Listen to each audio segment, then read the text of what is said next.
Hey everyone! Ready to dive deep into the world of Coming to America? Released on June 29, 1988. This film has sparked endless discussions, and today, we're uncovering every thrilling detail. If you enjoy this deep dive, don't forget to hit that like button. It really helps us grow. And for more incredible movie explorations and hidden gems, subscribe to the channel. Now, let's unravel the magic behind this cinematic masterpiece. In the opulent kingdom of Zamunda, Prince Joachim Joffa, heir to the throne, finds himself disillusioned with the life of luxury and the prospect of an arranged marriage. Seeking a partner who loves him for who he is, not for his royal status, Joachim embarks on a journey to Queens, New York, accompanied by his loyal friend Semi. Disguised as ordinary students, they immerse themselves in the vibrant culture of Queens, with Joachim taking a job at McDowell's, a local fast food restaurant. There, Joachim meets Lisa McDowell, the intelligent and independent daughter of the restaurant's owner. As he falls for her, he conceals his true identity, striving to win her heart through genuine connection rather than royal privilege. The narrative unfolds with comedic encounters, cultural clashes, and heartfelt moments, culminating in a revelation that challenges their budding relationship. Coming to America stands out for its rich blend of humor, romance, and social commentary. Eddie Murphy's versatility shines as he portrays multiple characters, showcasing his comedic prowess. The film's depiction of African royalty juxtaposed with the everyday life of Queens residents offers a unique perspective on identity and love. Beyond its entertainment value, the film became a cultural phenomenon, resonating with audiences worldwide. Its exploration of themes like authenticity, love beyond status, and cultural appreciation contributed to its enduring legacy. The film's success paved the way for greater representation in Hollywood, highlighting the importance of diverse storytelling. As we delve deeper into the nuances of Coming to America, we'll uncover the layers that make this film a timeless classic. From its memorable characters to its impactful themes, there's much to explore and appreciate in this cinematic gem. In the Grand Palace of Zamunda, where gold glimmers on every surface and rose petals pave the path for royalty, the air is thick with tradition and a kind of luxury that few could ever imagine. Morning rituals for Prince Joachim Joffa begin not with an alarm clock but with a full royal staff attending to his every need, polishing his shoes as he wears them, brushing his royal mustache, even bathing him while a royal band plays just outside his chamber.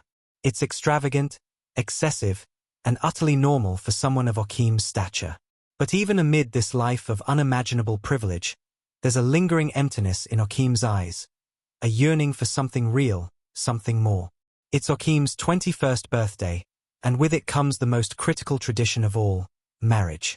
His parents, King Jaffe and Queen Eolian, have arranged for him to meet his future bride, chosen from the finest young women in Zamunda. The royal celebration is grand, with dancers, singers, and fireworks.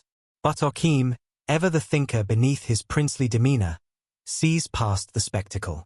When he finally meets Imani Itzi, his appointed bride, it becomes clear that she has been raised to obey, to serve, and to bend to Joachim's every command. She tells him that her entire life has been about preparing to be his wife, and when asked what kind of music she likes, she simply responds, "Whatever music you like." In a moment both absurd and sobering, he tells her to bark like a dog, and she does, without hesitation. This is the moment that crystallizes everything for Joachim. He doesn't want a servant. He wants a partner. And so, over a private breakfast with Semi, his closest friend and confidant, he declares that he must leave Zamunda to find a woman who will love him for who he is, not for what he is. The destination is chosen not with logic but with pure heart and a bit of whimsy. They spin a globe and land on Queens, New York. What better place to find a queen than the city of Queens? Joachim declares, and with that, the royal journey begins.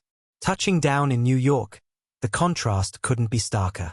The lavish comforts of Zamunda are replaced by chaos, noise, and grit. The duo's arrival in Queens is met with immediate reality checks. Their luggage is stolen by street hustlers the moment they step outside the airport. Rather than retreat, Joachim is thrilled. This, to him, is exactly what he came for. They rent a dilapidated apartment in a rough neighborhood, complete with police tape on the door and bullet holes in the walls. To Joachim, it's perfect. To Semi, it's a nightmare. Determined to blend in, they trade their regal attire for thrift store threads and set out to observe the local customs. Joachim, always the optimist, believes that by immersing himself fully in this new world, he'll find authenticity and perhaps love. They head to a local barbershop, the hub of neighborhood banter and wisdom, where they meet the unforgettable cast of characters all played brilliantly by Eddie Murphy and Arsenio Hall in heavy prosthetics. The barbershop scenes serve not just as comic relief, but as a reflection of the culture shock Joachim and Semi are experiencing, full of outlandish opinions, loud debates, and the kind of truth-telling that's hilariously raw. Still, Joachim needs a way to meet women, and the local nightlife provides little promise. The scenes of them speed dating through various bizarre personalities in a nightclub, ranging from the overly spiritual to the flat-out terrifying, only reinforce that love isn't something easily found, even in Queens. But fortune shifts when they discover McDowell's, a fast food restaurant that's suspiciously similar to McDonald's, except with no relation. Joachim immediately notices Lisa McDowell, the smart, confident, and compassionate daughter of the restaurant's owner. Her presence feels different. She commands respect, not through status, but through strength of character. Joachim is instantly captivated, not just by her beauty, but by her voice, her intellect, and the way she carries herself. Eager to get closer, Joachim applies for a job at McDowell's and begins at the very bottom, mopping floors and taking out trash. It's a far cry from royal ceremonies, but for Joachim, it's invigorating. He throws himself into the work with genuine enthusiasm, much to Semi's growing horror. Semi writes back home in secret, begging the king to send money and rescue them from this madness, but Joachim won't budge. He's getting closer to something real, closer to Lisa. Lisa, meanwhile, is entangled in her own complications. Her father, Cleo McDowell, is obsessed with status and is heavily invested in Lisa's relationship with Daryl Jenks, the heir to the Soul Glow hair product empire. Daryl is everything Joachim is not: arrogant, entitled, and perpetually concerned with appearances. Cleo sees Daryl as the perfect son-in-law, someone who can elevate their family's social standing. But Lisa, while polite, seems to be quietly suffocating under the pressure of this prearranged path. Joachim, sensing the cracks in Lisa's relationship with Daryl, decides to let his genuine nature speak for itself. He starts helping out with community events, like handing out food to the poor, and continues to show Lisa the kind of thoughtful, humble person he truly is. Slowly, she begins to notice him, not just as an employee, but as a person. There's a moment of connection during a school fundraiser, where Joachim's gentle demeanor and unassuming charm make an impression. Lisa laughs more around him, begins to open up, and the two start sharing moments that feel intimate in a way that Lisa doesn't share with Daryl. But just as things begin to bloom, trouble brews. Semi, frustrated by their meager lifestyle and disgusted by Joachim's willingness to blend in, goes behind his back and wires a message to Zamunda. The response is swift and majestic. King Jaffe Joffa, accompanied by Queen Aeolian and a full royal entourage, arrives in Queens, ready to reclaim his son. Their arrival is as disruptive as you'd expect. Dressed in royal garb and traveling in a gold-trimmed motorcade, they storm into the modest neighborhood like royalty returning from exile. For Joachim, the timing couldn't be worse. Before the royal party reaches him, Joachim attempts to take things further with Lisa. They share a romantic walk through New York, where he opens up about wanting to live life on his own terms, hinting, though never revealing, his true identity. Lisa, touched by his sincerity, begins to let her guard down, her feelings for him clearly shifting. The chemistry between them is undeniable, built on mutual respect and slow-burning connection. But this delicate bond teeters on a knife's edge, threatened by secrets still kept and truths yet to be revealed. And then, the inevitable happens. King Jaffe's presence becomes known, and with it, Joachim's cover is blown. The truth shatters the illusion Lisa had grown to love. She feels betrayed, not just by the fact that Joachim is royalty, but that he lied to her every day they spent together. The emotional rupture is swift and painful, driving Lisa away just when Joachim's dream of finding true love seemed closest. But even in heartbreak, the story simmers with unresolved tension. Okim now stands at a crossroads between destiny and desire, between the crown that awaits him and the woman he can't stop thinking about. His journey, once filled with laughter and awkward charm, now brims with stakes that are painfully real. Love, identity, and the cost of truth all collide in a story that's far from over. Because in the end, what's at risk isn't just a throne or a title. It's the chance to be truly seen and truly loved. And for Okim, that's the only crown worth wearing. The revelation of Okim's royal identity hits like a thunderclap, slicing through the fabric of the world he so carefully stitched together in Queens. Lisa's face hardens, not out of awe but disappointment. The man she believed to be a humble, kind-hearted dreamer turns out to be a prince from a faraway kingdom, one who concealed his truth to orchestrate love on his own terms. To Lisa, the deception undermines everything they shared. It wasn't just about lies, it was about control, about someone testing her sincerity without giving her the chance to choose freely. In that moment, the fairytale curdles into something far more complicated, and she walks away, leaving Okim stranded in a city where the dream he chased is slipping through his fingers. As the royal family sets up camp in Queens, disrupting the neighborhood's usual rhythm with their opulence, the divide between Okim and his old life becomes painfully visible. King Jaffe Joffer is unimpressed by his son's emotional turmoil, dismissing the idea of true love in favor of tradition. To the king, duty outweighs desire. But Queen Aeolian, ever the quiet voice of wisdom, sees deeper into her son's heart. She senses that this isn't youthful rebellion. It's a sincere quest for something that even royalty can't command, genuine connection. Still, time is short, and the expectations of the throne loom larger than ever. Meanwhile, Lisa returns to her family home, reeling from the storm of revelations. Her father, Cleo McDowell, undergoes a transformation of his own. Initially enamored with the prospect of royal in-laws, his eyes practically lighting up at the thought of palace connections and Zamundan wealth, he too comes to understand the pain his daughter feels. Cleo has always chased status, always seen potential in money and prestige. But as he watches Lisa hurt over the very thing he once encouraged, he begins to reassess his values. It's one of the movie's subtle triumphs, how it lets even its secondary characters evolve and find new truths in unexpected ways. Daryl Jenks, on the other hand, reveals himself as little more than an obstacle in Lisa's journey. When he realizes that Lisa has not only left him behind but also found something meaningful with Okim, his fragile ego shatters. His attempts to win her back grow increasingly desperate and tone-deaf, highlighting the very reasons Lisa drifted away from him in the first place. He symbolizes everything superficial in Lisa's world: appearance without depth, success without heart.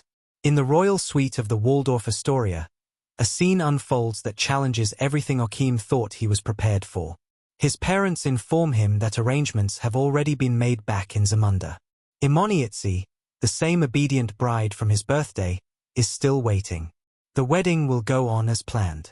Okim tries to resist, but the weight of tradition and honor presses down on him. For a moment, it seems the tide of royalty is too strong even for love to break. But the magic of coming to America lies in its resilience, its belief that sincerity can find a way even in the most gilded cages. Before returning to Zamunda, Okim decides to see Lisa one last time. He meets her at the McDowell house, standing in the rain, vulnerable and stripped of all princely bravado. He confesses everything: his love for her, his reasons for hiding his identity, and his willingness to give up the crown if it means being with her. The declaration is heartfelt, trembling with sincerity. But Lisa, still wounded, turns away. For her, love can't be built on secrets, no matter how noble the intent. Crushed, Okim returns to Zamunda, where the preparations for the royal wedding resume in full force. The palace, once a symbol of indulgence and routine, now feels like a prison of expectations. On the day of the wedding, the ceremony unfolds with all the pomp and grandeur the kingdom can offer: golden arches, veiled brides, a parade of ritual and formality. Okim walks solemnly down the aisle, resigned to his fate, believing that his chance at true love has vanished like a dream. But just as the veil is lifted to reveal his bride, time seems to stop. There, standing in place of Imani, is Lisa. Radiant, resolute, and very real. Her eyes meet Okeem's, and for a moment neither needs to speak. The act of her being there, of having come all the way to Zamunda of her own volition, says everything. She has made a choice, not out of obligation, but out of love. It is the ultimate reversal. The woman who was once being chosen is now the one doing the choosing. And in that moment, Okeem doesn't just gain a wife, he gains an equal. The wedding proceeds, but now it feels different. Not a political transaction or ceremonial mandate, but a celebration of two people who found each other across continents and classes. The palace transforms from a place of rigid tradition into a canvas for something new, a union not just of people, but of ideals. Love, in the end, isn't about status or bloodlines. It's about the willingness to see someone clearly and choose them again and again. Even the king, proud and stoic, finally lets his guard down. Watching his son be transformed not by wealth or power, but by humility and heart, he begins to soften. The queen, ever patient, smiles knowingly. She had seen this possibility from the very beginning. The film closes on a joyous celebration. The music swells, the crowd cheers, and Okeem and Lisa step into their new lives not as monarchs above their people, but as partners stepping forward together. The fairy tale ends not with a coronation, but with connection. And in true Coming to America fashion, we're left not only with laughter and warmth, but with a sense that love, real love, is worth defying kingdoms for. As the credits roll, what lingers isn't just the fantasy of royalty or the charm of fish-out-of-water comedy. It's the idea that identity, when unshackled from expectation, can blossom into something extraordinary. Every moment, from the rose petals of Zamunda to the grime of a queen's apartment, is part of a journey toward truth. And that's what makes Coming to America timeless. Not because it shows us a world we wish we lived in, but because it reminds us of what's possible in the one we already do. In Coming to America, the characters are more than just vehicles for comedy or romance. They are the heart and soul of the film, each one navigating a journey of identity, love, and personal growth. At the core of this vibrant narrative is Prince Okeem Joffa, a young royal torn between duty and desire, tradition and freedom. His story is not just one of a prince seeking a bride. It is the tale of a young man searching for authenticity in a world that offers him everything but that. And it's Eddie Murphy's performance that brings Okeem's internal struggle and transformation to life in a way that's both compelling and deeply human. From the outset, Okeem is presented as someone who has everything, but what he has is not what he wants. Raised in the lap of luxury in the kingdom of Zamunda, Okeem's life is one of excess, golden palace walls, servants at his beck and call, and a future paved in royal obligations. Yet, there's a sense of quiet rebellion in Okeem from the moment we meet him. He's not content to simply inherit the throne. He's not content to marry a woman because tradition demands it. Okeem craves something deeper, something real. His motivations are clear from the start. He doesn't want a woman who's been groomed to serve him. He wants a partner who sees him for who he truly is. This search for authenticity takes him to New York, to Queens, where he disguises himself not only in the clothes of an ordinary man, but in the mindset of someone looking to live life on his own terms. Eddie Murphy's performance as Okeem is a masterclass in subtlety and nuance. It's easy to see the humor in the fish-out-of-water moments, the royal prince struggling to mop the floor or figuring out the most basic things about living in New York, but it's in the quieter moments where Murphy's brilliance shines. There's a tenderness to Okeem, especially in his pursuit of Lisa, where he shifts from a charming, naive foreigner to someone deeply vulnerable and earnest. His character arc is a journey of self-discovery, from a man shackled by the expectations of royalty to someone who steps into his own identity. It's a transformation that's earned, not by force, but by love and the willingness to let go of pride. Okeem's true growth comes not from achieving his dreams of romance or status, but from realizing that love, at its core, is about honesty, equality, and sacrifice. The way Murphy plays this evolution, starting with a royal prince and ending as a humble man in love, is a testament to his versatility and comic genius. The contrast between Okeem and his best friend Semi, also played by Eddie Murphy, is another driving force in the story. Where Okeem is idealistic, Semi is pragmatic, cynical, and constantly reminding Akeem of the harsh realities of their situation.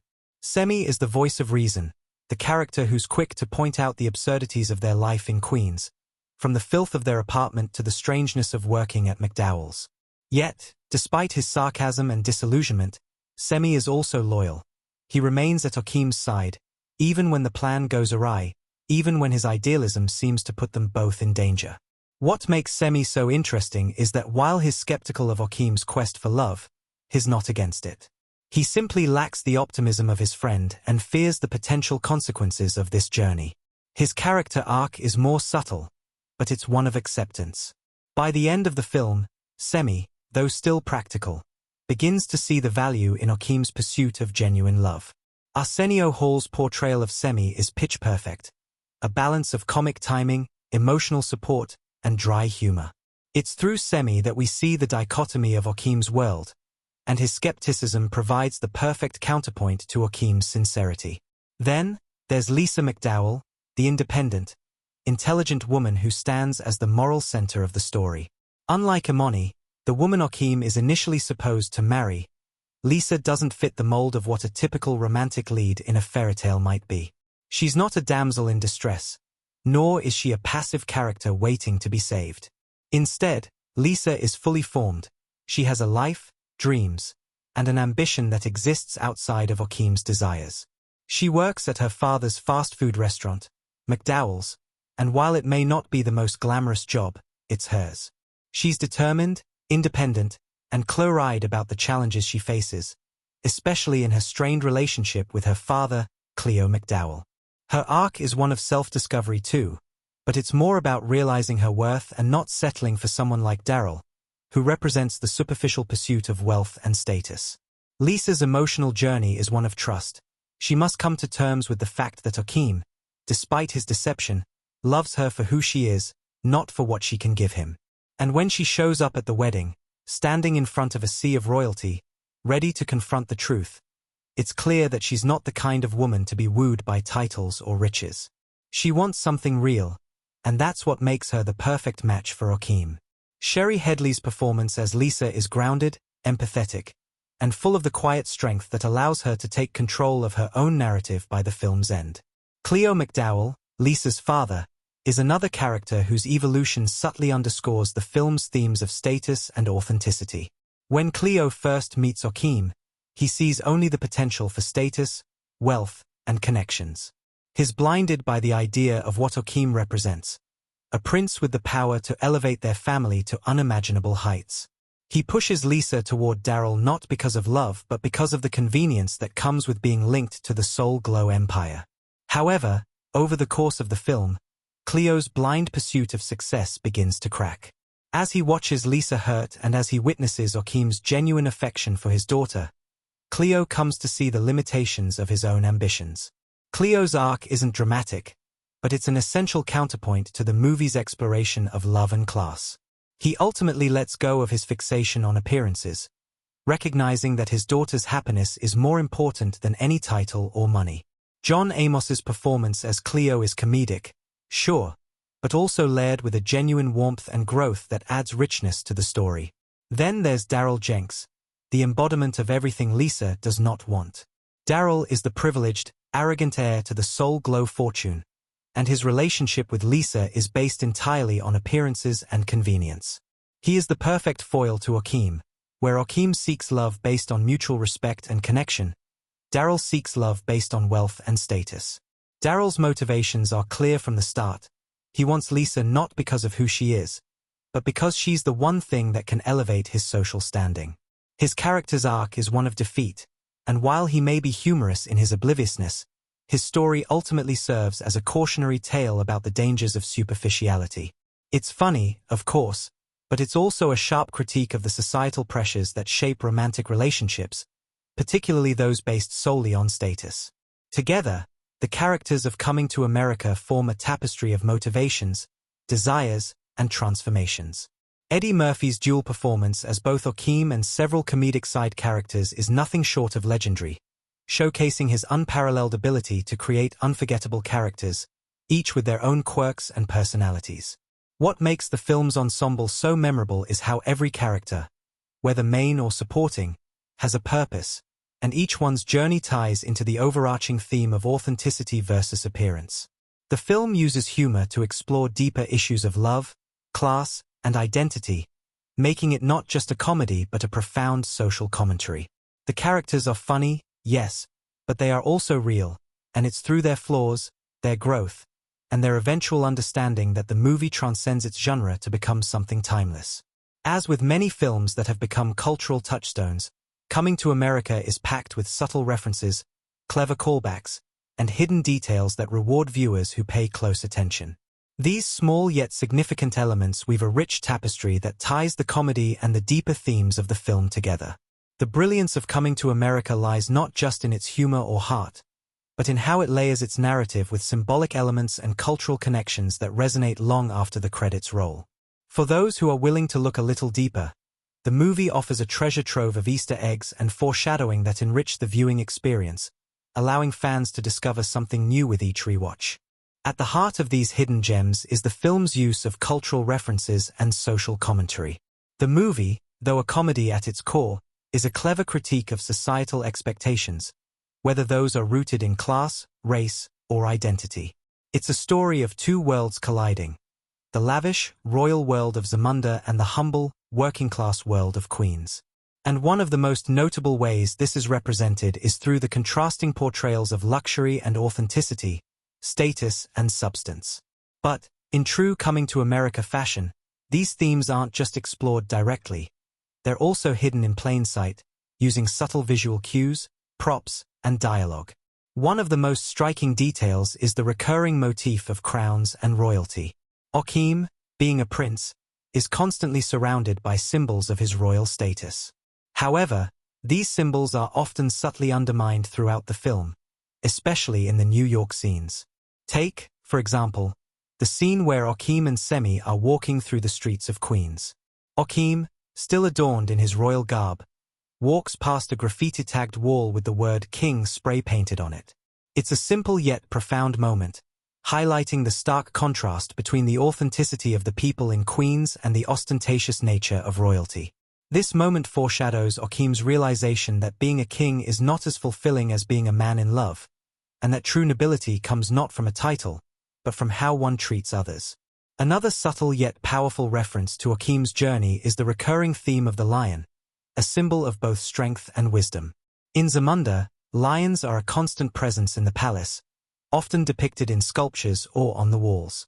But in Queens, lions also appear in less obvious forms. The McDowell's restaurant, for example, prominently features a lion's head on its sign, a nod to the concept of nobility, albeit in a far more grounded, working-class context. This juxtaposition of royalty and simplicity is crucial to understanding the movie's deeper themes, and it's these small visual details that speak volumes about the contrast between Joachim's two worlds. The lion, after all, is both a symbol of power and of familial love, the very qualities Joachim must come to terms with in order to grow into his own identity. The symbolism doesn't end with the lion. Throughout the film, food plays an important role in establishing both character and setting. In particular, the scenes at McDowell's serve as a brilliant commentary on class and status. While McDowell's restaurant is a parody of McDonald's, its significance goes beyond mere satire. The restaurant's humble, blue-collar aesthetic is the perfect foil to the extravagance of Zamunda. But it's also deeply symbolic of Joachim's own internal struggle.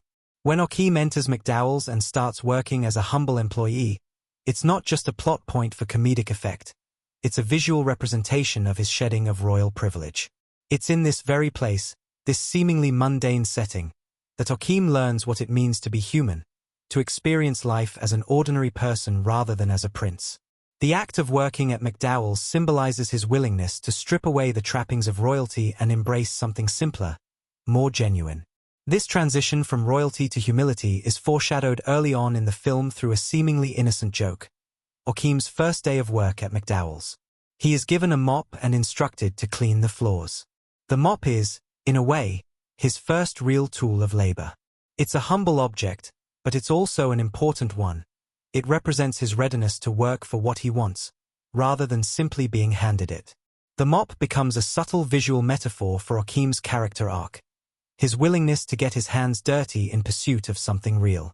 On the subject of visual storytelling, one of the most clever Easter eggs in Coming to America involves the character of Clarence, the bumbling barber who works at the local barbershop. Clarence's role is minor, but his presence is meaningful.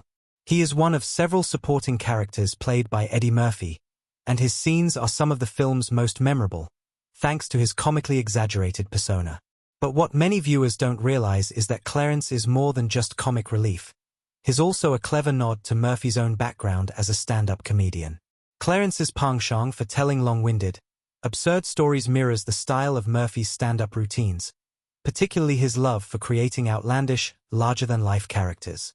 The fact that Clarence's barbershop is located in Queens is also significant, as it further reinforces the film's themes of working-class authenticity versus royal extravagance.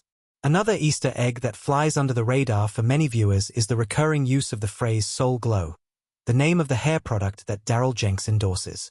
While it's an obvious comedic device throughout the film, there's also a deeper connection here. The name Soul Glow is an exaggerated caricature of the 1980s obsession with image and luxury products, and it serves as a satirical jab at the superficial aspects of popular culture at the time. Soul Glow, in a way, represents everything Joachim is trying to escape. Its gaudy, ostentatious branding stands in stark contrast to the quiet, understated elegance of the love he is seeking. The fact that Daryl, the movie's most superficial character, is so closely associated with this product is not just a commentary on his personality, but a larger cultural critique of the 1980s materialism and the obsession with status symbols. In fact, Coming to America is packed with moments that riff on the cultural trends of the time. A sharp-eyed viewer will notice that the film constantly critiques these trends, using humor to shine a light on how easily people can get caught up in superficial ideals. This is most evident in the characters of Daryl and Cleo McDowell, both of whom are obsessed with status, Daryl through his wealth and the marketing of Soul Glow, and Cleo through his desire to impress with his restaurant. These characters represent the perils of pursuing success and recognition for its own sake, and the film cleverly uses their flaws to underscore its deeper themes about authenticity, love, and the importance of looking beyond appearances. Perhaps the most satisfying hidden detail in the film is the careful balance of foreshadowing in Joachim's relationship with Lisa. Early in the movie, Joachim is skeptical about love based on what others tell him, especially when it comes to the idea of arranged marriages. But as he grows closer to Lisa, his belief in love becomes less about grand gestures and more about trust. One of the first things Joachim says to Lisa is that he's looking for a woman who loves him for who he is. This line isn't just a throwaway, it's a sign of his own internal growth, a declaration of his desire to be seen as more than just a prince. And the fact that Lisa, too, is searching for authenticity, not just a rich man, sets the stage for the ultimate emotional payoff when the two finally come together. The film subtly hints at their eventual union from the start, but it's only in the final act, when both Joachim and Lisa are stripped of their pretensions, that they can finally find each other. Through its visual metaphors, its cultural commentary, and its deft use of foreshadowing, Coming to America becomes more than just a comedy. It becomes a film rich with meaning, one that rewards careful viewers with layers of insight into its characters, themes, and world. Whether it's the recurring symbols of royalty, the critique of materialism, or the nuanced portrayal of love and identity, these hidden details are what make Coming to America a film that stays with you long after the laughter fades. Behind the iconic moments of Coming to America lies a fascinating web of production challenges, unexpected twists, and behind-the-scenes decisions that have helped shape this comedic masterpiece. As with many films that become cultural touchstones, the journey to creating Coming to America was anything but simple. There were moments of unexpected brilliance, nerve-wracking challenges, and a slew of quirky decisions that, when combined, created a film that stands the test of time. In this journey behind the scenes, we uncover some of the most surprising facts and untold stories about the making of this beloved comedy. One of the most striking aspects of the film's production was Eddie Murphy's unrelenting dedication to creating a diverse array of characters, many of whom were as far removed from his own personality as one could imagine. Most famously, Eddie Murphy played the lead role of Prince Joachim, but he also took on several other key roles in the film, including the elderly barbershop customers, the royal servant Semi, and several others. This decision was not just a creative choice, but a reflection of Murphy's comedic genius. Murphy, who had already proven his versatility on Saturday Night Live, was determined to challenge himself and play as many characters as possible. What many people don't know, however, is that the decision to have Murphy portray multiple roles was not initially met with unanimous approval from the studio. There were concerns about whether audiences would be able to differentiate between the characters or if the performances would come across as too over the top. Murphy, however, was confident in his abilities and worked closely with the makeup department to create distinctly different looks and mannerisms for each character. The result was not only a showcase of Murphy's comedic range but also a testament to his willingness to take risks creatively. His portrayal of a wide variety of characters became one of the defining features of the film, and audiences were drawn to how seamlessly Murphy could shift between roles without losing their engagement. One of the most memorable aspects of Coming to America is the lavish royal setting of Zamunda. It is a kingdom that exudes wealth and grandeur, an aesthetic that contrasts sharply with the grittier, more grounded world of Queens. The design of Zamunda's palace was a key part of the film's success, and it came about as a result of some interesting behind-the-scenes decisions. The palace was intended to evoke a sense of regality, but it wasn't just about luxury. It was about blending traditional African aesthetics with an imaginative, almost fantastical sense of opulence. The production team worked closely with art director Brady S. Taylor, who drew inspiration from a wide variety of African art and architecture. However, one of the most unexpected challenges the designers faced was creating a set that felt both authentically African and yet outlandishly extravagant. For instance, the designers chose to use rich, bold colors, deep reds, golds, and greens, along with intricate patterns and textures that were inspired by African textiles. At the same time, the palace had to feel larger than life, almost like a fantasy version of African royalty. The result was a set that felt both grounded in reality and larger than life, perfectly matching the tone of the movie. The extravagant nature of the palace itself became an important visual metaphor for Akeem's life at the start of the film, a gilded cage that he would have to escape in order to find love and authenticity. But even as it shined with opulence, there was an undercurrent of absurdity, a world where everything seemed perfect on the outside but lacked depth beneath the surface. But behind the splendor of Zamunda's royal palace lies one of the more controversial aspects of the production: the film's portrayal of royalty and class. The movie, while full of humor and charm, has often been discussed for its depiction of African royalty, which some viewers have pointed out as problematic due to its mix of fantasy, satire, and cultural tropes. The film's Kingdom of Zamunda, for example, is portrayed as an idyllic and peaceful country, yet its wealth is entirely built on the back of an exaggerated, hyperbolic form of opulence.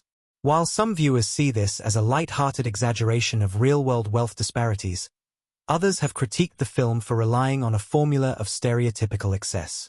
The filmmakers, however, approached this issue with a clear vision in mind. They wanted to create a world that was both fantastical and funny, a kingdom that was luxurious, but also a bit ridiculous. They intentionally played up the comedic potential of Zamunda's wealth, turning its grandeur into a source of humor, especially when contrasted with the more humble world of Queens. However, the production team worked hard to avoid any cultural insensitivity, particularly when it came to the portrayal of African traditions and royalty. The film's reliance on satire and fantasy allowed it to exaggerate certain elements of royal culture without it feeling overly grounded in reality, giving the production team the freedom to explore a fantastical world that was still deeply rooted in comedic exaggeration. Another major challenge during the production came from the film's location shoots. While much of Coming to America was filmed in the lavish sets of the Royal Palace, certain key sequences were shot in the heart of Queens, New York. These street-level scenes presented unique difficulties for the crew, as they had to capture the everyday bustle of the city while also ensuring that it didn't interfere with the film's comedic tone. To make these scenes as authentic as possible, director John Landis decided to shoot on location in actual Queens neighborhoods, including Jamaica and Astoria, instead of building sets that would mimic these areas. This decision brought its own set of complications, as the filmmakers had to deal with the distractions and challenges of filming in a busy urban area, including noise, crowds, and unpredictable weather. But it also contributed to the film's sense of realism. Queens feels alive and lived in, and its authenticity adds depth to the film's exploration of class and identity. One of the most fascinating aspects of Coming to America was the creative role played by the supporting cast, particularly in terms of their performances and character development. While Eddie Murphy's portrayal of multiple characters is legendary, there were several other performances that also helped elevate the film. Arsenio Hall's turn as Semi was pivotal, but his work in other roles, most notably as the exaggerated and somewhat creepy Reverend Brown, deserves particular attention. Hall's ability to play multiple characters in a way that was both hilarious and poignant is a testament to his skill as a comedian and actor. Hall himself has remarked in interviews that playing Reverend Brown was one of his favorite experiences on set because it allowed him to experiment with different comedic styles. The makeup and prosthetics used to transform Hall and Murphy into their various characters were, at the time, groundbreaking. The team of makeup artists, led by Rick Baker, spent countless hours applying layers of prosthetics and makeup to the actors, turning them into elderly men, women, and various eccentric personalities.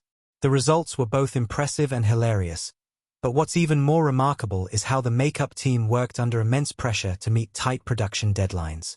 There were times when the prosthetics would take hours to apply, but the actors, particularly Murphy and Hall, were always patient and dedicated to the process. The dedication to making the film as visually engaging as possible extended to the film's costumes as well. Costume designer Deborah Nadoolman Landis, who was also the wife of director John Landis, worked closely with the actors to create distinctive looks that complemented their characters' personalities. The costumes in Coming to America aren't just about style, they're about character. From Joaquim's rich royal garb to Lisa's classic, understated elegance, each costume serves a purpose beyond just aesthetics. They help to tell the story of the character's journey, from Joaquim's transformation from a prince to a man in love to Lisa's realization that she doesn't need to marry for status. Amidst all the visual grandeur and humor, the film also found itself at the center of one of the more unexpected controversies.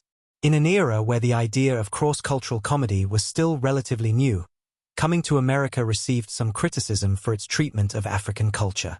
While the film embraced African influences in its aesthetics and musical choices, some critics argued that it relied too heavily on caricatures and stereotypes. The filmmakers, however, defended their work, asserting that they were creating a satirical fantasy rather than a reflection of reality. In the end, Coming to America found a way to balance its playful satire with moments of genuine affection and respect for the cultures it was referencing, ensuring that it remained a light-hearted exploration of identity, love, and personal growth. Behind the scenes of Coming to America, there was a tremendous amount of care, risk-taking, and collaboration that went into bringing this comedic gem to life. From Eddie Murphy's multifaceted performances to the elaborate set designs, to the endless challenges of filming on location in Queens, every aspect of the film was carefully crafted to ensure it would stand out as a timeless classic. The combination of Murphy's visionary approach to character, the commitment to authenticity in both set design and performance, and the ability to push boundaries in both comedy and cultural representation made Coming to America a film that was not only hilarious but also innovative. It's a testament to the creative spirit and dedication of its cast and crew that the film remains one of the most beloved comedies of all time. Coming to America is a film brimming with iconic moments that have remained etched in the minds of audiences for decades. From the moment the royal procession rolls through the streets of Queens to the laugh-out-loud barbershop banter, there are numerous scenes that stand out, not just for their humor, but for their emotional resonance, thematic significance, and the way they define the movie's heart. In a film that expertly balances satire with heartfelt moments, these key scenes shape the entire experience, guiding the audience through a story of love, identity, and the pursuit of happiness. One of the most impactful moments occurs early in the film when Prince Joachim and Semi arrive in Queens, New York, to find Joachim a wife who will love him for who he truly is. The sequence, which features Joachim's extravagant royal arrival in the heart of a gritty, everyday neighborhood, does more than just introduce the film's central premise. It immediately sets the tone for what's to come, a delightful clash of cultures, ideals, and expectations. Joachim's royal demeanor contrasts sharply with the reality of the New York streets, creating an instant comedic tension. His pure, almost naive desire to find someone who loves him for himself becomes the emotional backbone of the film, offering a perfect balance to the film's comedic absurdity. This juxtaposition of Joachim's princely origins with the raw, unrefined streets of Queens serves as a reflection of his internal conflict. He is the heir to a throne, yet he seeks something far simpler than the life of luxury that's been mapped out for him. This moment introduces the central theme of the film, identity. The film examines Joachim's struggle between being true to his royal roots and pursuing a life that's authentic to who he is at his core.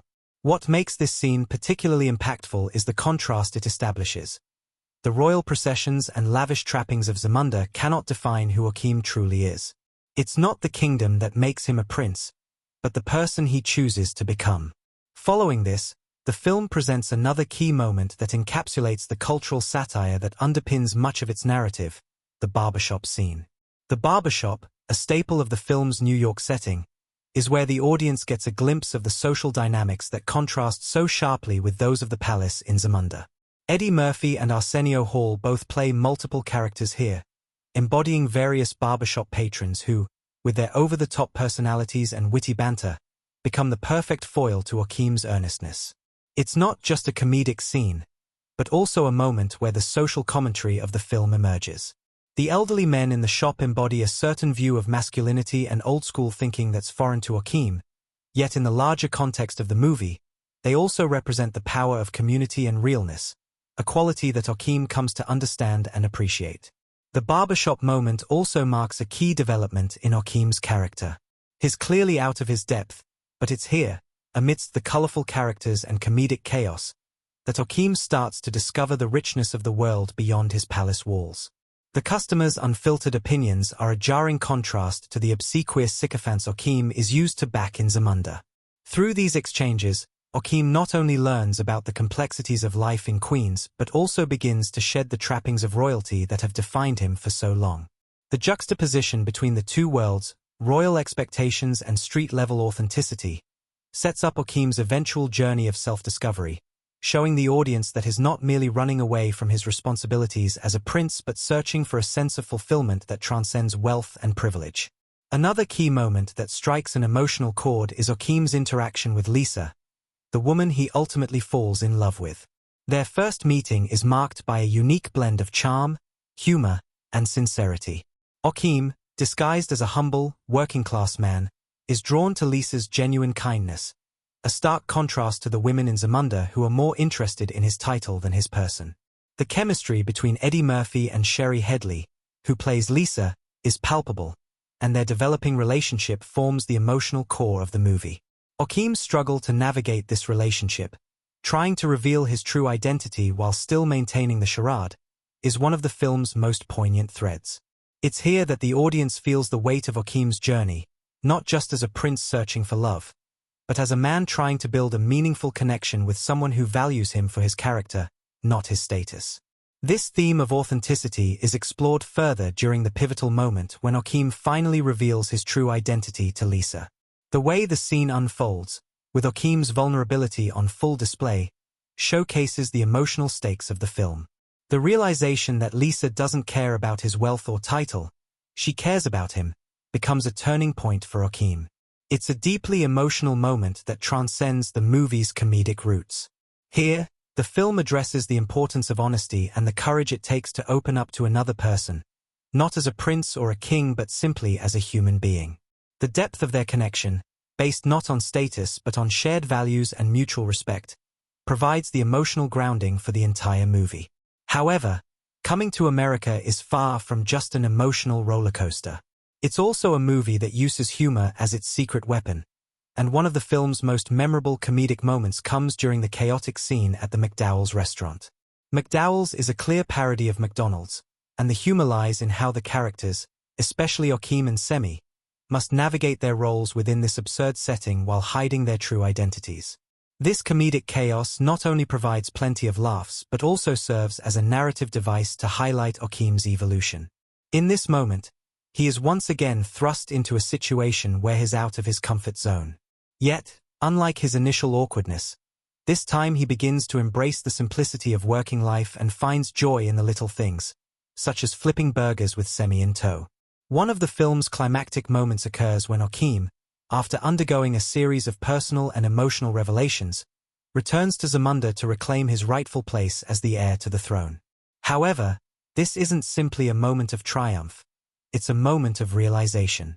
Okim, once desperate to escape the constraints of his royal life, now embraces his responsibilities, not because of obligation, but because he has matured and learned the value of leadership and love.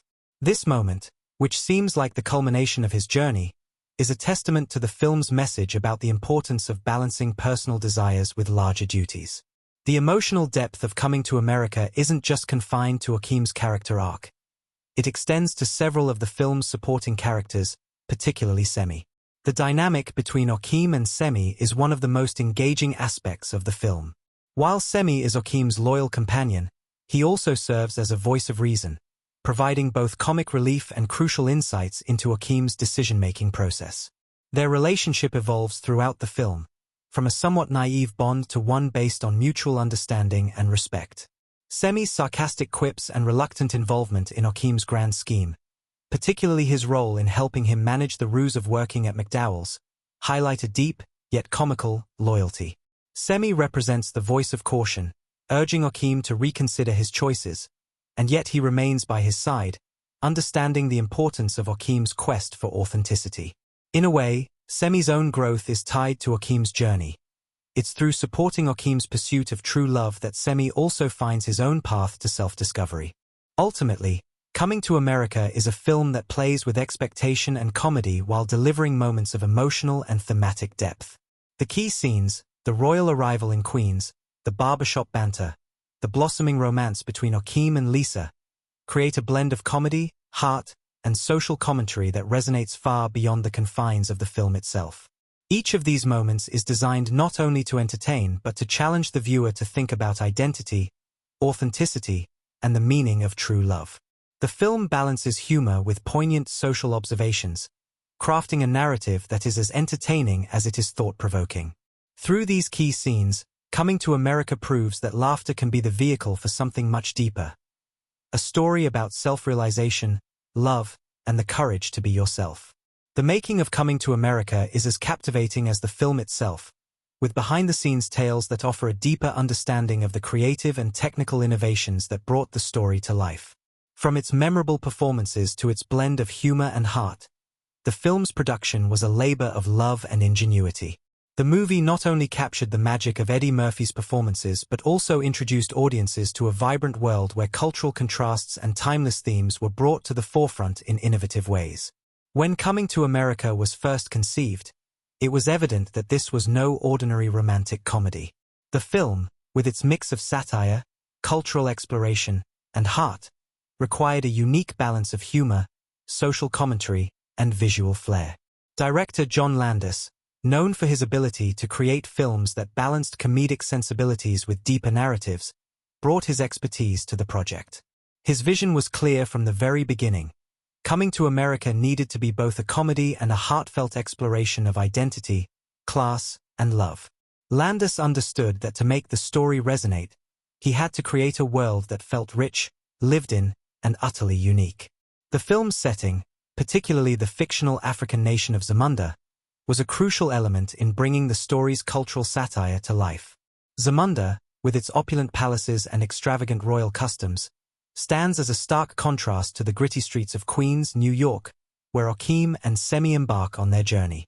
To create this world, the production team had to push the boundaries of traditional set design. The palace interiors, which were crafted with intricate attention to detail, were designed to reflect the grandeur and luxury of a royal family while infusing elements of African culture that felt both authentic and imaginative. The set design, coupled with the costumes, played a significant role in making Zamunda feel both fantastical and grounded in a cultural identity that felt both believable and fresh. The creative process involved a team of talented artists, including costume designer Ruth E. Carter, who brought an undeniable sense of style and cultural depth to the film. Carter, who would later go on to win an Academy Award for her work on Black Panther, 2018, infused the wardrobes of the film's characters with rich textures, colors, and designs that drew on African heritage while maintaining an air of royal opulence. For instance, Okim's clothing throughout the film reflects his status as a prince, But as he begins to shed the trappings of royalty, his wardrobe subtly shifts toward a more modest and approachable style. Carter's costumes help convey Joachim's internal transformation without the need for dialogue. While the visual aesthetics of Coming to America were a crucial part of its appeal, the film's technical achievements also contributed significantly to its success. One of the most innovative aspects of the movie was Eddie Murphy's groundbreaking use of makeup and prosthetics to portray multiple characters. This wasn't a new concept in cinema, but Murphy's performance in Coming to America raised the bar. The actor played multiple roles, including Semmi, Clarence the barber, Saul the barbershop owner, and many others, often using elaborate makeup and prosthetics to transform into these diverse characters. The result was a collection of performances that felt unique and distinct, despite being portrayed by the same actor. The collaboration between Eddie Murphy and makeup artist Rick Baker, who had previously worked with him on Trading Places, 1983, was pivotal in bringing these characters to life. Baker, renowned for his work in transforming actors into entirely new personas, helped create some of the most memorable and hilarious characters in Coming to America. The use of prosthetics not only allowed Murphy to showcase his range as an actor but also added to the film's comedic charm. The visual transformation was seamless, so much so that audiences often forget they are seeing the same actor play multiple roles. This technique added a layer of humor and surprise, with each new character introduced giving the film a fresh dynamic. However, transforming Eddie Murphy into these diverse characters wasn't without its challenges. The makeup process was notoriously long and meticulous, sometimes taking several hours to apply. But Murphy's commitment to the performances and his collaborative spirit with Rick Baker made the process smoother, with both pushing the boundaries of what was possible with prosthetics at the time. These moments of transformation became a hallmark of the film, allowing Murphy to showcase not just his comedic genius but also his versatility as an actor. The barbershop scene, in particular, became a highlight of the film, where Murphy's multiple characters interact with one another in hilarious and unexpected ways. The fact that he was able to slip between these roles effortlessly while maintaining each character's distinct personality became a major factor in the film's comedic success. In addition to the makeup magic, the film's cinematography played a key role in creating its distinct visual style. Director of photography, Peter Deming, who would later work on films like Scream, 1996, and Mulholland Drive, 2001, worked to capture the contrasts between the two worlds depicted in the film. The bright, lush interiors of Zamunda were shot with warm, rich tones to reflect the royal family's wealth and the vibrancy of the fictional African culture. In stark contrast, the scenes in Queens were often shot in a grittier, more muted style, emphasizing the disparity between Joachim's royal background and the working-class reality he encounters in America. Deming's cinematography highlighted the film's key theme: the tension between Joachim's royal heritage and his desire to live authentically in a new, unfamiliar world. While the film's visual flair and innovative performances certainly captured the audience's attention, the behind-the-scenes anecdotes reveal just how much went into making Coming to America the comedy classic it has become. One interesting story comes from the casting process, where Eddie Murphy's vision for the film began to take shape. He wasn't just the star of the movie, he was also a driving creative force. Murphy was known for his collaborative approach to filmmaking, and Coming to America was no exception. He sought out talented actors who could help elevate the film's performances, many of whom went on to become synonymous with the film's success. Arsenio Hall, Murphy's longtime friend and collaborator, was cast in a key role as Semmi, Joachim's loyal companion. The chemistry between Murphy and Hall is palpable throughout the film, adding another layer of authenticity to the story. Their dynamic in Coming to America is one of the film's most enduring qualities, creating moments of humor and heart that continue to resonate with audiences. The decision to set the film in Queens, New York, was also one born out of necessity and creativity. While the production team had the option to film in various locations, the filmmakers wanted to root the story in a real-world setting that would be instantly recognizable to American audiences. Queens, with its diverse population and gritty urban environment, became the perfect backdrop for Joachim's culture shock. The decision also allowed the filmmakers to bring the classic fish-out-of-water story to life in a way that felt fresh and relevant. The bustling, vibrant streets of Queens were captured with a sense of authenticity, providing a sharp contrast to the regal splendor of Zamunda. However, filming in New York came with its own set of challenges. The busy streets, constant noise, and unpredictable weather often made it difficult to capture scenes with the precision the filmmakers desired. Yet, the production team embraced these challenges, using the vibrant city as a character in its own right. The unpredictability of the environment added a layer of charm and energy to the film, giving it a raw, unpolished feel that worked perfectly with its satirical tone. One of the most memorable technical feats of the film came during the scenes set in the McDowell's restaurant. McDowell's, a parody of McDonald's, became a central location for much of the film's humor. The challenge here was creating a setting that felt both familiar and absurd. The filmmakers went to great lengths to ensure that McDowell's was instantly recognizable to viewers as a knockoff, but also gave it enough quirks and personality to make it stand out as its own unique place. The restaurant's design, from its yellow and red color scheme to the fast food trays and uniforms, perfectly captured the absurdity of Joachim's situation. These elements also added to the film's broader social commentary, poking fun at corporate culture while also celebrating the human connections that form in the most unexpected places. In many ways, Coming to America was a groundbreaking film not just for its performances and storytelling, but for the way it combined technical achievements with creative flair. From Eddie Murphy's transformative makeup work to the film's striking cinematography and vibrant production design, the movie stands as a testament to the power of blending humor with visual innovation. The challenges faced on set, from the long hours spent applying makeup to navigating the busy streets of Queens, became part of the film's creative process, helping to shape the movie into the timeless classic that audiences continue to cherish today. The production of Coming to America was, at its core, a journey of creative collaboration, technical skill, and a passion for storytelling that pushed the boundaries of what comedy films could achieve. In many ways, Coming to America is more than just a comedy.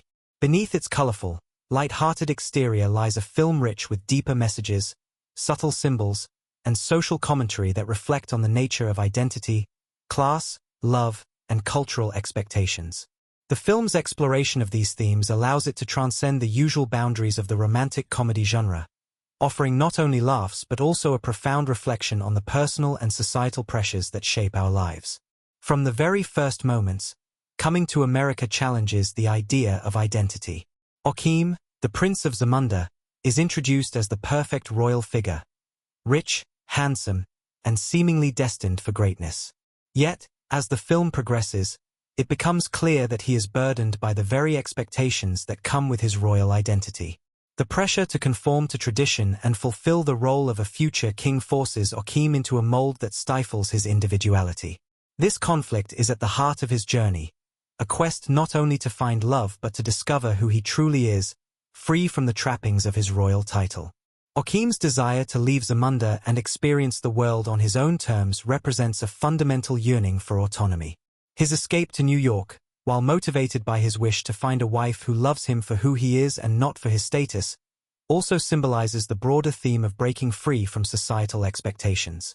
In many ways, Joachim's journey is a universal one, an exploration of the tension between personal desires and the obligations imposed by society. His decision to reject an arranged marriage and pursue a life that aligns with his values speaks to a deeper, more poignant message about self-determination and the importance of following one's heart, even when it means challenging long-standing traditions. The setting of Queens, New York, serves as a striking contrast to the opulence of Zamunda, not just visually but thematically.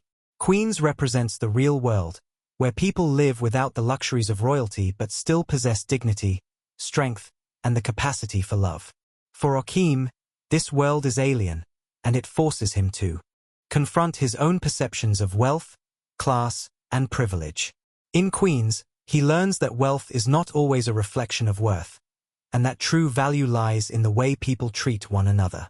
Through his interactions with the people he meets, particularly Lisa and the patrons of McDowell's, Joachim is exposed to a different form of wealth, one rooted in genuine human connection rather than material excess.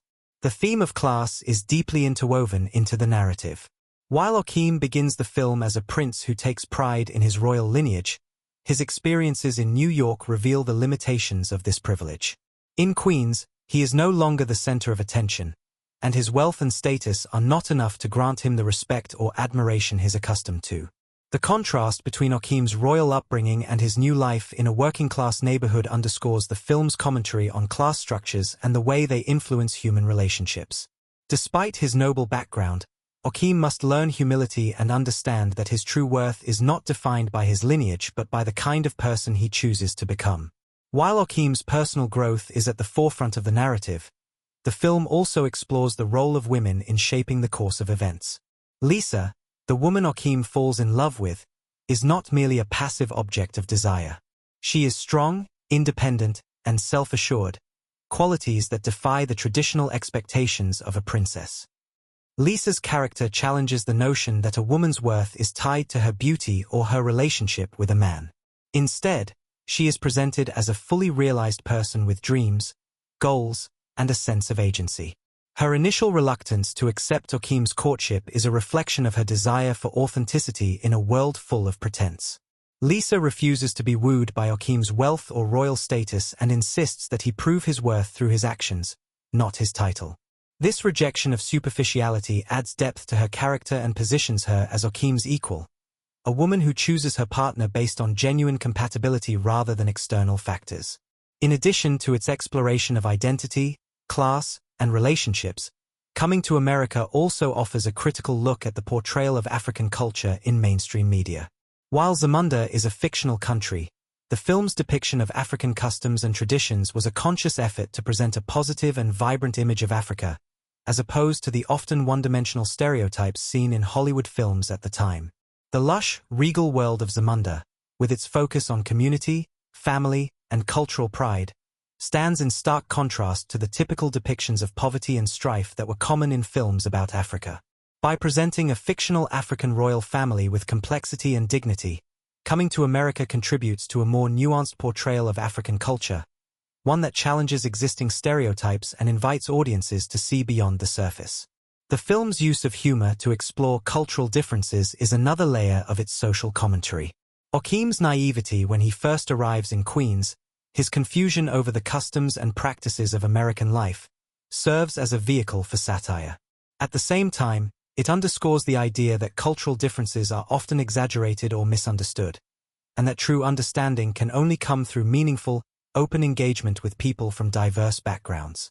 The humorous fish-out-of-water moments, such as Joachim's interactions with the fast food world of McDowell's or his bewilderment at the barbershop banter, reveal the absurdity of cultural assumptions while also highlighting the universal desire for acceptance and belonging.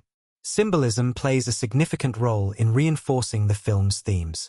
One of the most notable symbols in Coming to America is the recurring motif of the crown. Joachim's crown represents the weight of royal responsibility, the expectations placed upon him, and the power he is set to inherit. But as the film progresses, the crown becomes a symbol of something more complex. It is only when Joachim rejects the idea of ruling Zamunda in the traditional way, by marrying a woman who does not share his values, that the crown loses its significance. The moment when Joachim chooses love over duty is a pivotal turning point, marking his transformation from a dutiful prince to a man who defines his own future. In a way, the crown is not something to be worn or inherited. It is a symbol of the choices Joachim must make for himself. Another important symbol is the barbershop. The barbershop represents a place of community and authenticity. In the world of Zamunda, the royal palace is a place of pretense, but the barbershop, with its colorful characters and lively conversations, is grounded in real human interaction. Joachim's time spent in the barbershop, disguised as a regular man, allows him to experience a side of life that is not filtered through the lens of royalty. It is in the barbershop that he comes to terms with his own identity, not as a prince, but as a person, and where he learns the value of friendship and laughter, devoid of status. Finally, the film's commentary on social hierarchies and power structures cannot be ignored. Joachim's journey is about rediscovering his humanity outside the confines of royalty, but it is also about challenging the idea that social class should dictate one's worth. This is reflected in the way Joachim treats those around him. He may be a prince, but he does not see himself as superior to those who serve him or those he meets in Queens. His relationship with Semi, his loyal companion, is built on mutual respect, as is his interaction with the people at McDowell's. The film consistently critiques the idea that wealth or status equates to a person's intrinsic value, and in doing so, it offers a powerful message about equality and the importance of seeing people for who they truly are, not what they have or where they come from. Coming to America may be remembered for its laughs and iconic performances, but its underlying themes and social commentary are what elevate it from a typical comedy to a cultural touchstone. Through its exploration of identity, class, love, and cultural pride, the film presents a story that is both timely and timeless. It's a story about the pursuit of happiness and authenticity in a world that often prioritizes appearance and tradition. In unraveling the layers of humor and character, Coming to America reveals a deeper message about what it means to be true to oneself, to find love in unexpected places, and to challenge the systems that seek to define us. The film's blend of humor and heartfelt social commentary continues to resonate with audiences, making it a rich text for exploration long after its release. In Coming to America, the visual style and cinematographic techniques play a crucial role in shaping the film's tone and amplifying its themes. The film's unique blend of vibrant colors, sharp contrasts, and dynamic framing creates a rich visual tapestry that mirrors the cultural clash at the heart of the story. Each choice made by director John Landis contributes to the world-building and enhances the emotional journey of the characters. These cinematic elements are not just decorative. They serve to immerse the audience in Joachim's journey, providing visual cues that highlight his growth and the challenges he faces as he navigates the complex intersection of royalty and identity. The film opens with sweeping shots of the fictional African kingdom of Zamunda, where the colors are lush and the landscapes are grand. These early scenes are bathed in warm tones, rich golds, deep reds, and royal purples, which reflect the opulence and luxury of Zamunda. This visual palette is not accidental. It instantly establishes Zamunda as a place of wealth and tradition, where everything is designed to emphasize the grandeur of its royal family. The cinematography during these early scenes is grandiose, with wide shots that showcase the sweeping palaces and regal ceremonies, giving the audience a sense of the scale of this world and its cultural significance. The camera often lingers on the elaborate costumes and intricate details of the royal court, subtly reinforcing the lavishness and formality that define Joachim's life before he steps into the more humble world of Queens. As Joachim ventures to New York, the visual contrast between the two worlds becomes stark. The warm, golden hues of Zamunda are replaced by the cool, gritty tones of Queens. The cinematography shifts from wide, sweeping shots to more intimate close-ups, often focusing on Joachim's expressions as he navigates this unfamiliar environment. The scenes in Queens are more grounded, and the camera work is deliberately rougher. Handheld shots and a more confined framing emphasize Joachim's disorientation and the chaos of the world around him.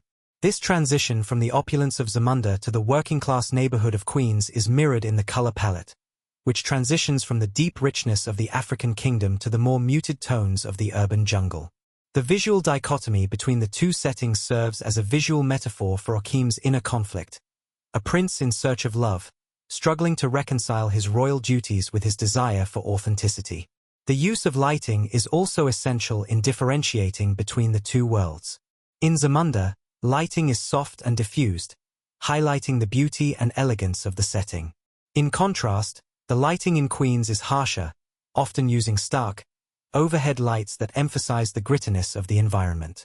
This change in lighting style is not just a stylistic choice but a tool to deepen the audience's understanding of Joachim's journey.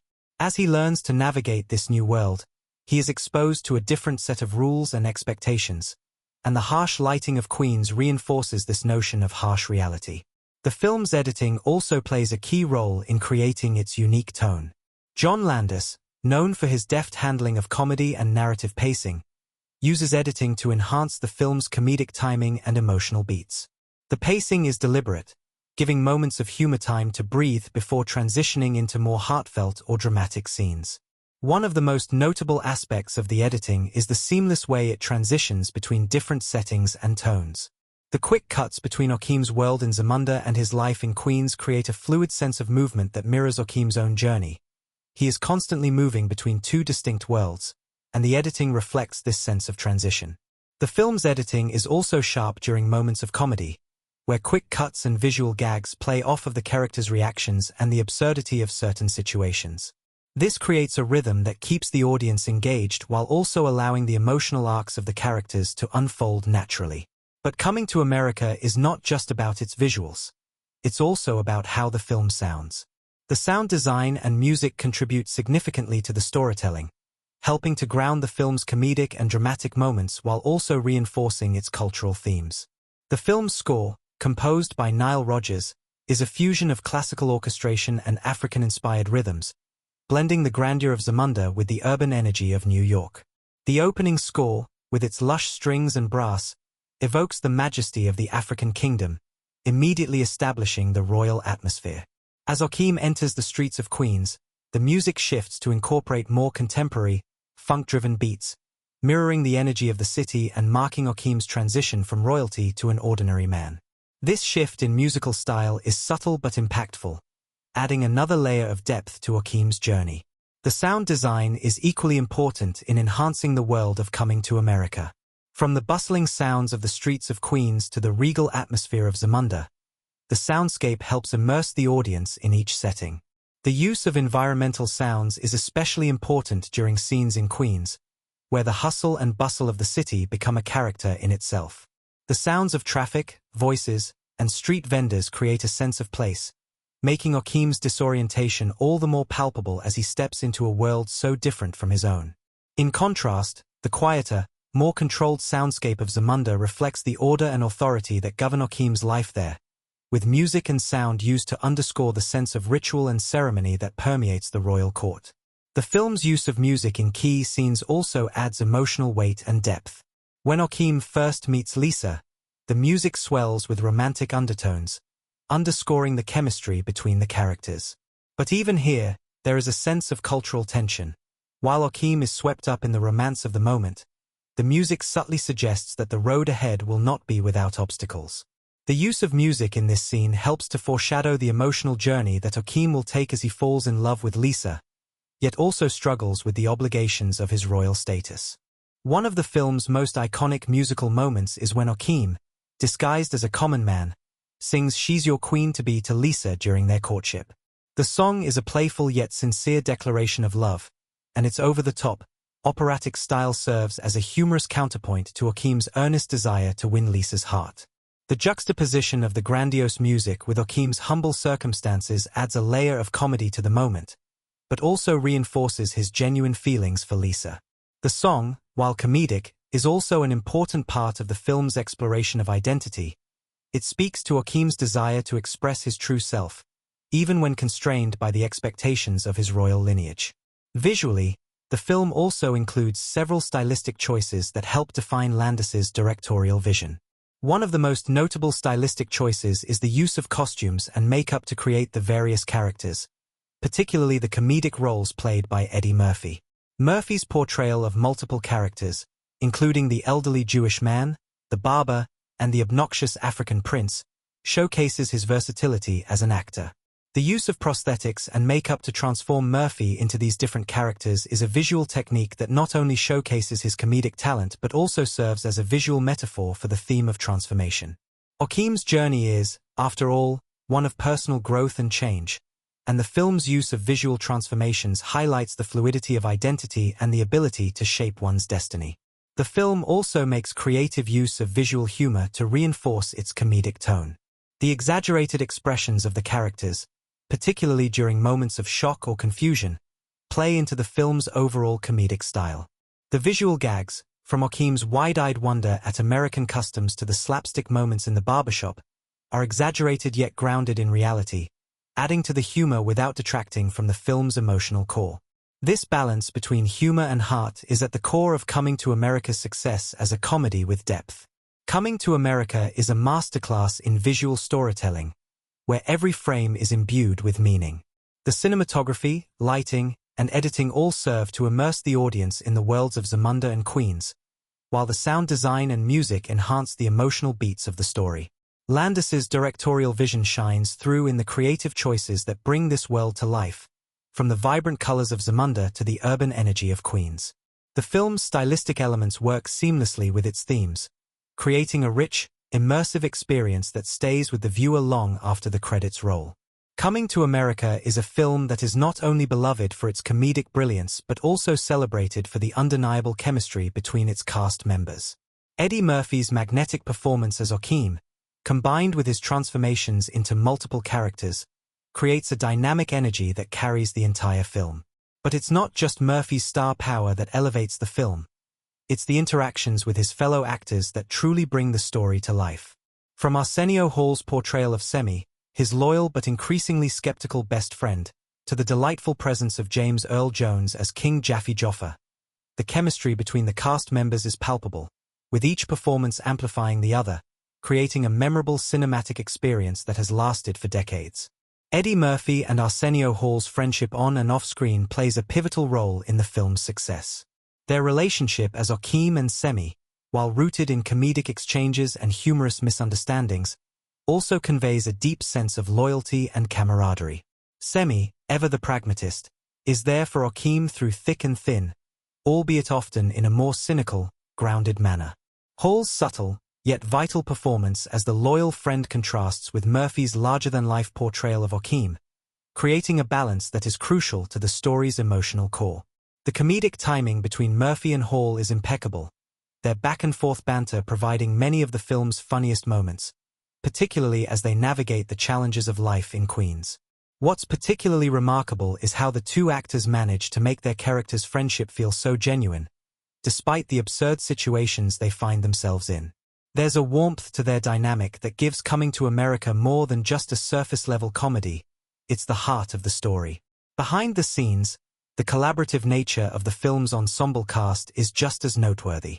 Murphy's decision to play multiple roles, such as the elderly Jewish man, the barber, and the customer in the barbershop, was not just a showcase of his incredible versatility, but also a testament to the actor's willingness to take risks and push the boundaries of comedy. Murphy worked closely with makeup artists and costume designers to create distinct personalities for each of his characters. The behind-the-scenes chemistry between Murphy, Hall, and the rest of the cast helped make these transformations more than just a gimmick. They were integral to the humor and tone of the film. The set dynamics between Murphy and the other cast members often led to spontaneous moments of humor that were captured on film. Director John Landis encouraged improvisation, and many of the film's funniest moments were the result of Murphy and Hall's natural chemistry. For example, the famous barbershop scenes, in which Murphy plays multiple characters, were crafted with a sense of playful abandon. The actors were given room to experiment and interact with one another in a way that made the scenes feel lively and unscripted, contributing to the film's organic, off-the-cuff comedy. Hall's performance as the gregarious, larger-than-life Reverend Brown, another one of Murphy's comedic transformations, also highlighted the pair's ability to make the most of every comedic moment, turning a simple church service scene into memorable, laugh-out-loud moment. Another example of the cast's chemistry can be seen in the interactions between Joaquin and Lisa, played by Shari Headley. Headley's portrayal of Lisa is subtle yet deeply engaging, providing Joaquin with a grounded emotional connection in an otherwise wild journey. Lisa, as a character, represents the emotional core of Joaquin's transformation. Her authenticity contrasts sharply with the surface-level attraction Joaquin initially has for her, allowing his growth as a person to be framed within their developing relationship. The chemistry between Murphy and Headley creates a sense of tension and anticipation as Joaquin, still caught between the world of royalty and his desire for genuine love, must figure out how to navigate his feelings for Lisa while maintaining his royal duties. Headley's understated performance perfectly complements Murphy's exuberance, creating a delicate balance that heightens the film's emotional stakes. However, it wasn't just the actors who formed a cohesive unit on set. Filmmaker John Landis played a significant role in ensuring that the cast's dynamic came across on screen. Landis, known for his mastery of both comedy and storytelling, created an atmosphere where collaboration was encouraged. His work on Coming to America was grounded in his understanding of the genre. He knew that in order to bring out the most from his actors, there needed to be room for improvisation and a relaxed, free-flowing dynamic on set. It wasn't just about following a script. It was about capturing the magic of the performances that could only emerge in a comfortable and supportive environment. Landis encouraged the actors to build their characters organically, allowing them to surprise each other with new takes and lines that were often better than what was originally written. This improvisational approach allowed the cast's chemistry to shine through in every scene, elevating the comedy to new heights. The behind-the-scenes interactions between Murphy, Hall, and the rest of the cast helped create a set that felt like a creative playground, where experimentation and collaboration were key to the film's success. Landis, Hall, and Murphy worked closely together, finding moments to surprise each other with new takes and unexpected character choices. This sense of spontaneity contributed greatly to the film's charm, allowing the cast to develop a unique on-screen rapport that captured the audience's attention. Audiences immediately responded to Coming to America, and its critical reception reflected both the strength of its performances and the film's nuanced approach to comedy. The film became an instant hit, grossing over $288 million worldwide, an enormous success for a comedy at the time. Critics lauded the film for its blend of humor, heart, and social commentary, with many pointing to Eddie Murphy's performance as a standout achievement. Murphy's ability to juggle multiple characters in the same film was a feat that had not been attempted to such an extent before, and his performances were praised for their versatility and depth. Coming to America became more than just a comedy. It was a showcase of Murphy's immense talent and range as an actor. While the film's humor and performances were central to its success, its portrayal of cultural identity also resonated with audiences. The film's exploration of class, race, and identity struck a chord with viewers, particularly those who saw parallels between Joaquim's struggle to find himself and their own experiences navigating societal expectations. Coming to America was, in many ways, a film about finding authenticity in a world that often demands conformity, and this theme made it not only entertaining but also relatable to a wide audience. The film's handling of social issues was not heavy-handed, but rather woven into the fabric of the story in a way that felt natural and humorous, making it accessible to viewers without diluting its message. As the years passed, Coming to America became more than just a box office success. It became a cultural touchstone. The film's quotes, characters, and moments entered the lexicon of popular culture, with fans frequently quoting lines from the movie or recreating iconic scenes. The film's influence can still be seen in comedy today, particularly in films and TV shows that blend humor with social commentary. Fans continue to celebrate the film's characters and themes, and its status as a beloved classic was cemented when it inspired a highly anticipated sequel, Coming to America, released in 2021. The sequel, while bringing back many of the original characters, proved that the magic of the first film had endured. The audience's deep connection to Joaquim and the world of Zamunda showed just how much the film's chemistry, themes, and performances resonated with viewers. The lasting impact of Coming to America is also reflected in its continued fan engagement. The film's celebration of African culture and its humorous yet heartfelt portrayal of royalty and identity have inspired generations of fans to revisit it year after year. Whether through memes, merchandise, or social media discussions, the movie remains as relevant today as it was upon its release. The chemistry between the actors, the behind-the-scenes camaraderie, and the deep connection that fans continue to have with the film are what make Coming to America a cinematic experience that has not only stood the test of time but continues to evolve as a cultural phenomenon. It's a testament to the power of great chemistry, strong performances, and a film that was made with care, humor, and heart. Coming to America remains one of the defining comedies of the 1980s, and its legacy stretches far beyond the confines of its genre. More than just a successful box office hit, it transformed the landscape of comedy, influenced filmmaking trends, and left an indelible mark on popular culture. The film's groundbreaking use of Eddie Murphy's talent to portray multiple characters in a single film was not just an entertaining novelty. It was a daring move that would go on to inspire future filmmakers and actors to take risks with character roles and performances. The ability to balance satire, slapstick humor, and deep social commentary set Coming to America apart from other comedies of its time and allowed it to become a cornerstone of modern comedy. Murphy's performances in Coming to America were not only a revelation in terms of his comedic range, but they also introduced an innovative approach to character development. Before Coming to America, it was rare for an actor to play such a wide array of distinct characters in a single film without it feeling forced or contrived. Murphy's seamless transitions between characters such as Clarence the Barber, the aging Jewish man, and Reverend Brown were a testament to his mastery of physical comedy and his ability to create complex, multidimensional personalities out of seemingly simple caricatures. This kind of performance became a hallmark of Murphy's career, inspiring future stars to explore new frontiers in character acting. Beyond the influence on actors, Coming to America also reshaped the way films approached humor. Its blend of socially relevant commentary with absurdist comedy broke new ground in how films could make audiences laugh while also engaging them with deeper, more complex themes. The film's exploration of race, identity, and the clash between cultures was not merely a subplot or a backdrop. It was interwoven into the very fabric of the comedy itself. Joaquim's journey to America was both a physical and emotional one, as he navigated the complexities of life in a different culture, all while maintaining his sense of self. This mixture of comedy and social insight inspired a new generation of filmmakers to approach satire with more nuance and sensitivity. In addition to its contributions to the comedic genre, Coming to America also made an important impact on the representation of African culture in Hollywood. At a time when black characters in mainstream films were often relegated to stereotypical roles or supporting positions, Coming to America offered a refreshing departure. The film celebrated African heritage, not in the typical way Hollywood had presented it at the time, but as a rich, multi-layered culture filled with both grandeur and complexity. The fictional kingdom of Zamunda became a symbol of African royalty and elegance, while the film's portrayal of black characters as nuanced, flawed, and aspirational set a new standard for representation in film.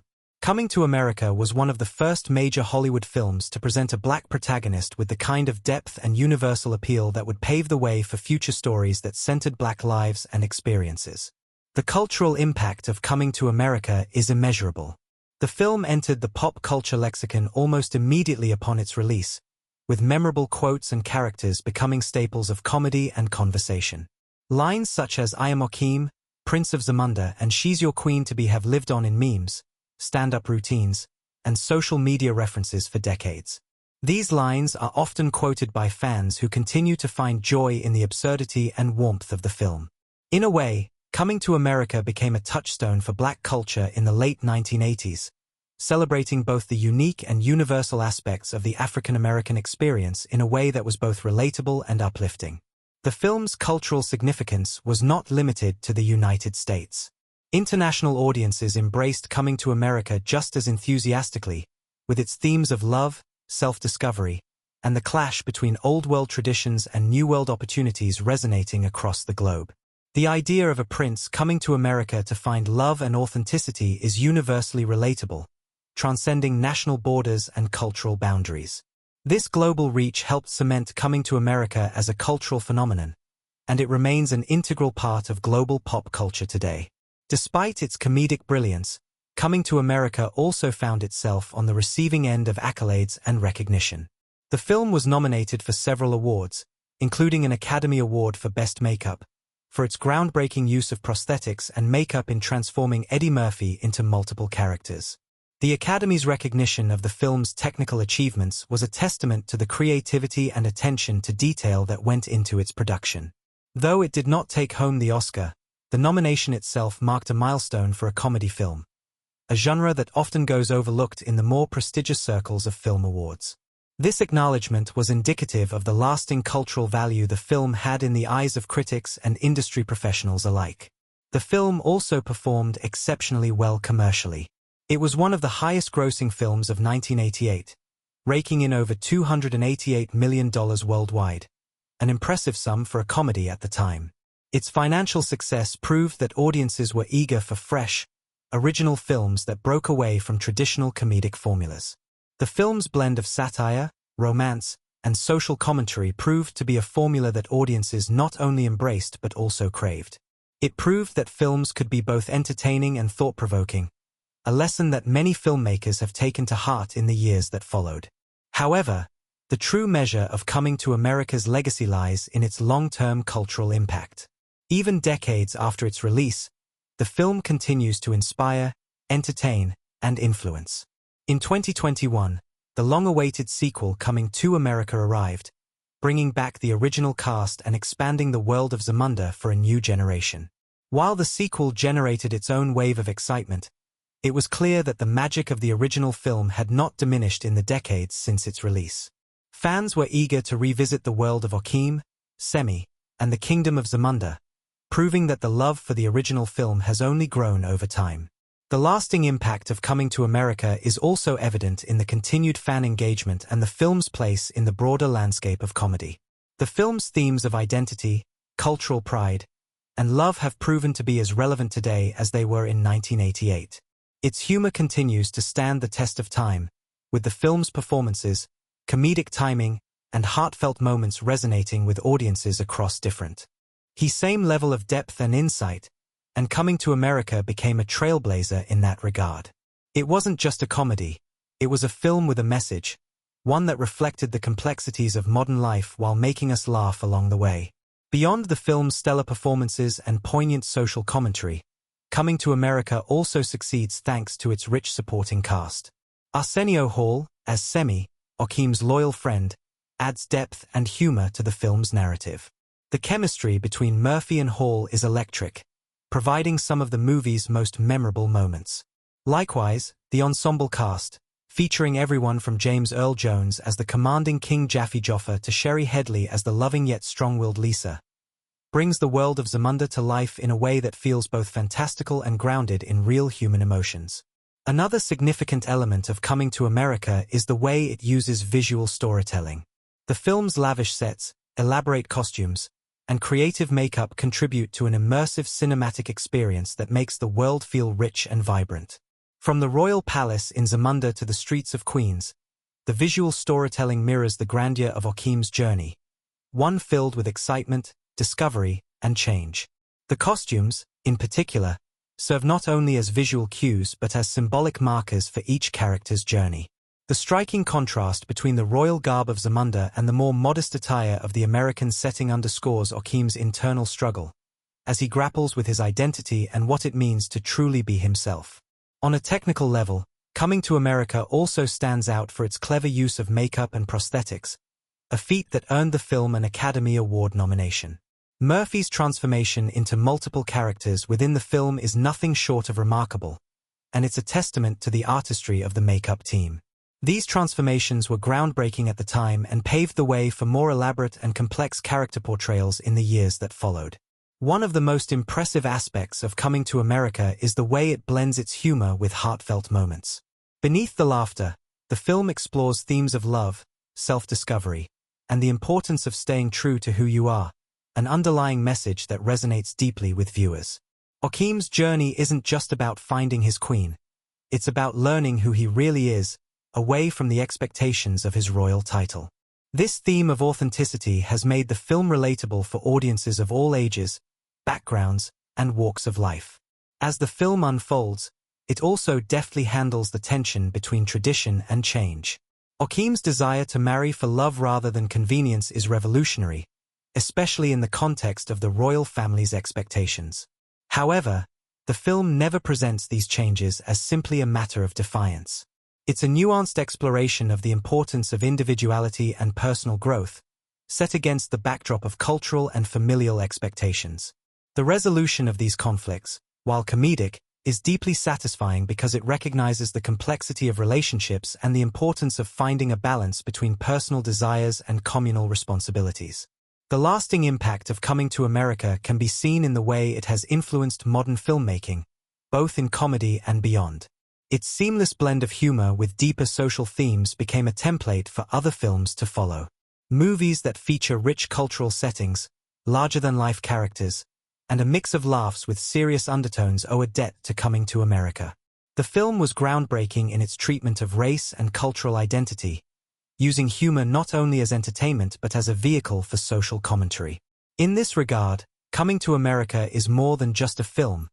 It's a cultural artifact that continues to resonate in today's world. Even decades after its release, Coming to America still holds a special place in the hearts of fans and filmmakers alike.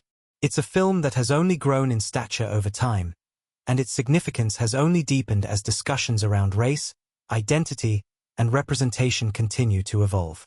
The film's influence can be seen in everything from subsequent Eddie Murphy projects to the works of filmmakers and comedians who were inspired by its fearless approach to blending humor with heart.